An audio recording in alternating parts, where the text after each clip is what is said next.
പ്രധാനമന്ത്രിയുടെ 2 ദിവസത്തെ സന്ദർശനത്തിന് കേരളത്തിന് ചെലവ് 1 കോടി രൂപ. ആലത്തൂർ, ആറ്റിങ്ങൽ മണ്ഡലങ്ങളിലെ പ്രധാനമന്ത്രിയുടെ തെരഞ്ഞെടുപ്പ് പ്രചാരണത്തിനുള്ള ക്രമീകരണത്തിനാണ് വൻ തുക ചെലവായത്. 50 ലക്ഷം രൂപ ടൂറിസം വകുപ്പിന് പൊതുഭരണ വകുപ്പ് അനുവദിച്ചതിന്റെ ഉത്തരവ് റിപ്പോർട്ടറിന് ലഭിച്ചു.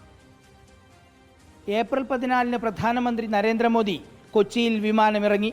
ഏപ്രിൽ 15 ആലത്തൂർ മണ്ഡലത്തിലെ കുന്നംകുളത്തും ആറ്റിങ്ങൽ മണ്ഡലത്തിലെ കാട്ടാക്കടയിലുമായിരുന്നു പ്രധാനമന്ത്രിയുടെ തെരഞ്ഞെടുപ്പ് പരിപാടി. ഇതിൻ്റെ ക്രമീകരണത്തിനായാണ് 1 കോടി രൂപ കേരള സർക്കാരിന് ചെലവായത്. 1 കോടി രൂപ ആവശ്യമാണെന്ന് കാണിച്ച് ടൂറിസം വകുപ്പ് പൊതുഭരണ വകുപ്പിന് കത്തെഴുതി.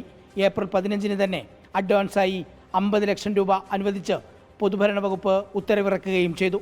പൊതുഭരണ വകുപ്പ് പുറത്തിറക്കിയ ഉത്തരവിൻ്റെ പകർപ്പ് റിപ്പോർട്ടറിന് കിട്ടി.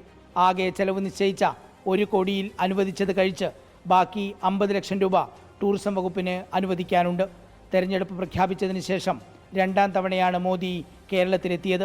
ഇതിനു മുമ്പ് മാർച്ച് 19 പാലക്കാട്ടും പത്തനംതിട്ടയിലും NDA സ്ഥാനാർത്ഥികളുടെ തെരഞ്ഞെടുപ്പ് പ്രചാരണത്തിന് നരേന്ദ്രമോദി എത്തിയിരുന്നു.